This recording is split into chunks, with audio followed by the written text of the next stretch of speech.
এমন এক ডাইনি যে মানুষদের মেরে তাদের নিষ্পাপ আত্মাদের একটি আয়নায় বন্দি করে রাখত তার রূপ এবং ক্ষমতা বাড়ানোর জন্য, যার ফলে সেই আত্মারা চিরদিনের জন্য তার দাস হয়ে যেত। সেখান থেকে কখনোই তারা আর মুক্ত হতে পারত না। তবে সেই ডাইনির ক্ষমতা একটি নির্দিষ্ট জায়গার মধ্যে সীমাবদ্ধ ছিল। তাই সে প্রথমে তার শিকারদের সেই জায়গায় নিয়ে আসতো, তারপর শুরু করত আসল খেলা। আর এমনই এক জায়গায় 6 বন্ধু যখন ঘুরতে যায়, তারপর তাদের সাথে কি ঘটে, তারা কি আদৌ সেই ডাইনির হাত থেকে বেঁচে ফিরতে পেরেছিল, তাই জানবো আজকের এই গল্পে।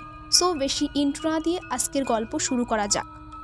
গল্পে শুরু হয় 6 বন্ধুকে দেখি। এরা হলো সানি, ভূষণ, ধ্রুব, টিনা, মালিনী ও পূজা। তারা প্রত্যেকেই যে যার বাড়িতে মিথ্যে বলে নাইট আউটের জন্য একটি পুরনো বাড়িতে এসেছিল, যেটি শহর থেকে বেশ খানিকটা দূরে নিরিবিলি জায়গায় অবস্থিত ছিল। তারা সেখানে পৌঁছিয়ে তাদের আরেক বন্ধু রাজনের জন্য অপেক্ষা করতে থাকে। আসলে তাদের বন্ধু রাজনের এখানে আগেই পৌঁছে যাওয়ার কথা ছিল, কিন্তু সে এখনো না আসায় তারা সেই বাড়ির ভেতরে প্রবেশ করে। সেখানে গিয়ে দেখতে পায় কেউ তাদের জন্য অনেক খাবার সাজিয়ে রেখেছে, আর তার সাথে একটি চিরকুটো ছিল, যেটিতে লেখা ছিল catch me if you can.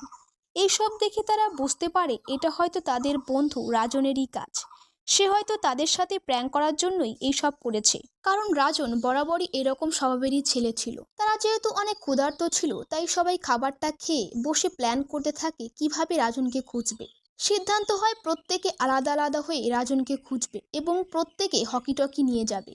যে প্রথমে রাজনকে খুঁজে পাবে সেই হকিটকির মাধ্যমে বাকিদের জানাবে। এরপর তারা সবাই রাজনকে খুঁজতে যায়। তারা যখন রাজনকে খুঁজছিল তখন তাদের সাথে অদ্ভুত সব ঘটনা ঘটতে থাকে, যেমন একাই গ্রামাফোনে মিউজিক বাজা, সারা বাড়ি জুড়ে হঠাৎ অদ্ভুত এক গন্ধ। কিন্তু তারা বিষয়টিকে ততটা গুরুত্ব দেয় না। এরই মধ্যে ধ্রুব রাজনকে খুঁজতে খুঁজতে এমন একটি রুমে আসে যেখানে 7টি আয়না রাখা ছিল, আর সেখানে শুধুমাত্র একটি আয়নাতেই ক্র্যাচ ছিল, যে বিষয়টা তার কাছে বেশ অদ্ভুত লাগে। এরপর হঠাৎ ভূষণের চিৎকার শুনে সবাই নিচে আসলে দেখতে পায় সেখানে রাখা একটি কফিনের ভেতর থেকে কিছুর একটা আওয়াজ আসে। ভয়ে ভয়ে কফিনটি খুললে সেখান থেকে একটি মেয়ে বেরিয়ে আসে, যেটা দেখে সবাই তো পুরো অবাক হয়ে যায়। এরপর মেয়েটিকে তার নাম জিজ্ঞেস করলে মেয়েটি বলে তার নাম ঋত্বিকা। সে রাজনের কাজিন হয়, আর সে মূলত এখানে তার রাজন ভাইয়ার সাথেই এসেছিল। কিন্তু তার রাজন ভাইয়া নাকি বন্ধুদের সাথে প্র্যাঙ্ক করার জন্যই তাকে এই কফিনের মধ্যে থাকতে বলে নিজে গেম প্ল্যান করার জন্য কোথাও একটা যায়। এরপর থেকে সে আর ফিরে আসেনি। এটা শুনে সানিয়ে বা রাজনের ওপর একটু বিরক্তই হয়ে যায়। সে সবাইকে বলতে থাকে রাজনের এই ফালতু প্র্যাঙ্কের পেছনে সময় নষ্ট না করে পার্টি শুরু করতে। সবাই তার কথায় সম্মতি দিয়ে পার্টি শুরু করে এবং পার্টিটাকে এনজয় করতে শুরু করে। কিন্তু ঋত্বিকা নামের সেই মেয়েটি মন খারাপ করে এক সাইডে বসে কিছু একটা আর্ট করছিল। এটা দেখে ধ্রুব তার কাছে আসলে বুঝতে পারে সে তার ভাইয়ের জন্য খুবই চিন্তিত। তাই সে তাকে বিভিন্ন কথা বলে সান্ত্বনা দেওয়ার চেষ্টা করে। ধ্রুব বলে রাজন বরাবরই এমন, তাই তাকে নিয়ে বেশি চিন্তা না করতে। এমন সময় ধ্রুব হঠাৎ লক্ষ্য করে দরজার পাশ থেকে কিছুর একটা ছায়া তাকে দেখে হঠাৎ সরে গেল। রাজন ভেবে সেই দিকে গেলে সেখানে কাউকেই দেখতে পায় না, কিন্তু সে সেখানে রাজনের ঘড়িটি খুঁজে পায়। এটা যখন সে সবাইকে জানায় তখন সানি সবাইকে এই বাড়ির আসল রহস্য রিভিল করে। সে বলে এই বাড়িতেই সেই সময়ের বিখ্যাত অভিনেত্রী রত্নাকুমারী সুসাইড করেছিল। তবে সেটা সুসাইড নাকি খুন সঠিকভাবে কেউ জানে না, আর এরপর থেকেই এই বাড়িটি নাকি হন্টেড। এটা শুনে বন্ধুরা প্রথমে তার ওপর বেশ রাগ করলেও পরে বিষয়টাকে মজার ছলেই নেয়।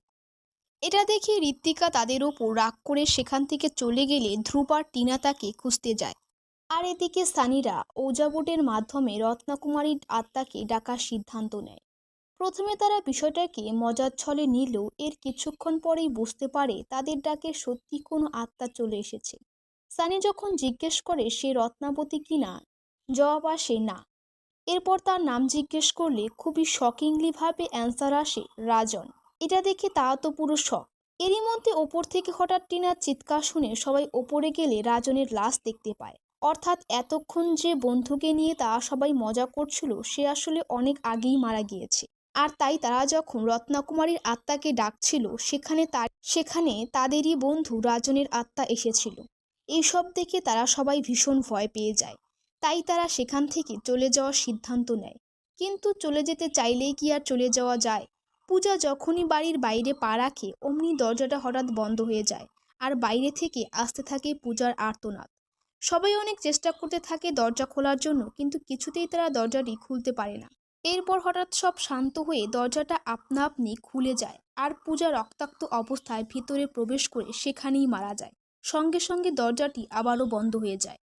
এর থেকে বোঝা যায় বিপদ শুধু বাড়ির ভেতরেই নয়, বাইরেও আছে। এরই মধ্যে বন্দুক হাতে কালো মুখোশ পরা একটি লোক ঋত্বিকাকে নিয়ে সেখানে আসে। আর এতক্ষণ যে এইসব ঘটনা ঘটছিল, ঋত্বিকা কিন্তু তাদের সাথে ছিল না। আসলে সে যখন রাগ করে সেখান থেকে চলে গিয়েছিল, তখনই সেই লোকটি তাকে কিডন্যাপ করেছিল।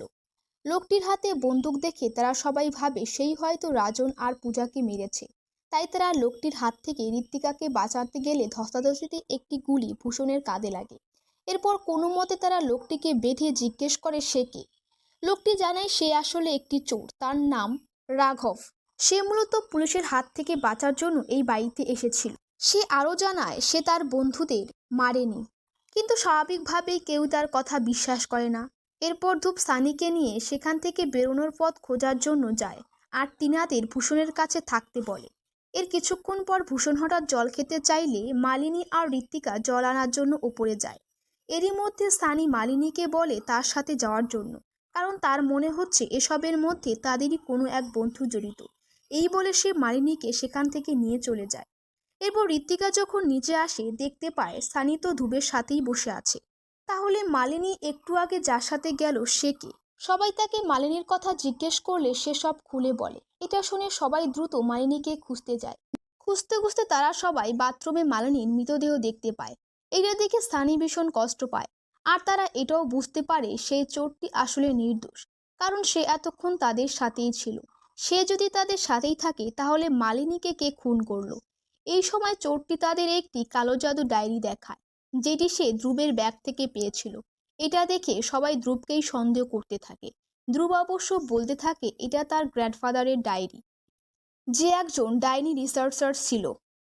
আর তার গ্র্যান্ডফাদারের স্মৃতি হিসেবে এইটি সে নিজের সাথেই রাখে, শুধুমাত্র পড়ার জন্য। কিন্তু সবাই তাকে ভুল বুঝে সেখান থেকে চলে যায়। এর কিছুক্ষণ পর ভূষণও মারা যায়। সবাই সেই চোরটির সাথেই রাস্তা খোঁজার জন্য যায়, আর ধ্রুব সেখানে বসেই সেই বইটি পড়তে থাকে। ওইদিকে সেই চোরটিও এতক্ষণে পজেস হয়ে নিজেই নিজেকে মেরে ফেলে।